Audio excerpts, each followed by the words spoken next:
100 days of becoming better in design. So இது டே 1. So இன்னைக்கு டே பார்த்தீங்கன்னா 5 மணிக்கே ஸ்டார்ட் ஆயிடுச்சு. நெக்ஸ்ட் 100 டேஸ்க்கு என்ன படிக்க போகிறோம், என்ன பிளான் அப்படின்னு சொல்லிட்டு நான் முடிவு பண்ணணும்ல. அதுக்காக என்ன பண்ணேன் அப்படின்னா, நான் என்னென்னலாம் கற்றுக்கணும்னு ஆசைப்பட்டனோ அது எல்லாத்தையுமே லிஸ்ட் பண்ணிட்டேன். கற்றுக்கணும்னு நினச்சது மட்டும் இல்லாமல் என்னென்னலாம் பண்ணால் நல்லாயிருக்கும், எக்ஸாம்பிளுக்கு ஜிம் போகிறதா இருக்கட்டும், புக்ஸ் ரீட் பண்ணணும், இல்லை கம்யூனிகேஷன் இம்ப்ரூவ் பண்ணுறதுக்கு ட்ரைனிங் அட்டன் பண்ணணும், இந்த மாதிரியான விஷயம் எல்லாத்தையுமே லிஸ்ட் அவுட் பண்ணிட்டு இதில் எது ஃபர்ஸ்ட் பண்ணணும், எது கடைசியாக பண்ணிக்கலாம் அப்படின்னு சொல்லி முடிவு பண்ணியிருக்கேன். ஃபர்ஸ்ட் 30 டேஸ் பார்த்தீங்கன்னா கிராஃபிக் டிசைன் தான் படிக்க போகிறோம். அது கூட சேர்த்து டிராயிங் கற்றுக்க போகிறோம், இல்லஸ்ட்ரேஷன், 3D இல்லஸ்ட்ரேஷன் இது மாதிரி. நெக்ஸ்ட் 60 டேஸ் பார்த்தீங்கன்னா UI UX தான் ஃபுல் அண்ட் ஃபுல் அதான் பண்ண போகிறோம். கடைசி 10 நாள் பார்த்தீங்கன்னா கிராஃபிக் டிசைனுக்கும் UI UXக்கும் போர்ட்ஃபோலியோ பில்ட் பண்ண போகிறோம். ஸோ இதுதான் இந்த 100 டேஸ்க்கான பிளான். ஸோ அந்த பிளான் படி பார்த்தீங்கன்னா இன்னைக்கு கிராஃபிக் டிசைனில் வந்து பிரின்சிபல்ஸ் ஆஃப் கிராஃபிக் டிசைன் படித்தேன். பேலன்ஸ், ஹைரார்கி, அலைன்மெண்ட், எம்பத்தைஸ் அப்படின்னு சொல்லிட்டு ஒரு லிஸ்ட் இருக்குது. ஒரு 11 பிரின்சிபல் இருக்குது, பேசிக்கான பிரின்சிபல்ஸ். இது தெரியாமல் நம்மளால கண்டிப்பாக கிராஃபிக் டிசைனர் ஆக முடியாது. ஸோ அதனால அதை படித்தேன். இதை இன்டெப்த்தாக நான் உங்களுக்கு இப்போ இந்த ரீல் மூலமாக சொல்ல முடியுமா அப்படின்னா அது கஷ்டம். என்ன பிளான் அப்படின்னா, இந்த வீக் ஃபுல்லாக நான் என்ன படிக்கணும் அது எல்லாத்தையுமே கன்சால்டேட் பண்ணி ஒரு வீடியோவை மேக் பண்ணி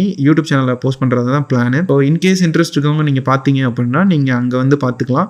உங்களுக்கும் ஈஸியாக இருக்கும் என்னெல்லாம் படிக்கணும், எப்படி ரோட் மேப் இருக்கும் அப்படின்ற மாதிரி. ஸோ அது நான் படித்தேன். நெக்ஸ்ட் விஷயம் அப்படின்னா ஃபண்டமெண்டல்ஸ் ஆஃப் டிராயிங் படித்தேன். அதில் என்னென்ன இருக்குது அப்படின்னா, ஐ மீன் ரூலர் ஸ்கேலில் எதுவுமே இல்லாமல் ஹாரிசான்டல் லைன் எப்படி போகிறது, வெர்டிக்கல் லைன் எப்படி போகுது, தென் ப்ராப்பரான சர்க்கிள் எப்படி ட்ரா பண்ணுறது, தென் கர்வ் எப்படி ட்ரா பண்ணுறது, இந்த மாதிரி விஷயங்கள்லாம் ஃபண்டமெண்டல்ஸ் ஆஃப் டிராயிங்கில் இருக்குது. ஸோ அதுவும் இன்றைக்கி நான் கற்றுக்கிட்டேன். ஸோ இது 2 தான் நான் பண்ணேன். தென் அதுக்கப்புறம் நான் இங்கேருந்து ஆஃபீஸ் போயிட்டு ஆஃபீஸ் ஒர்க்லாம் முடிச்சுட்டு ஜிம்மு போயிட்டு இன்றைக்கி செஸ் டே. ஸோ அதையும் முடிச்சுட்டு வீட்டுக்கு வந்து வீடியோ எடிட் பண்ணிவிட்டு ஸோ இன்றைக்கி டே வைண்ட் அப் பண்ணிட்டேன். So that's it for today. See you tomorrow.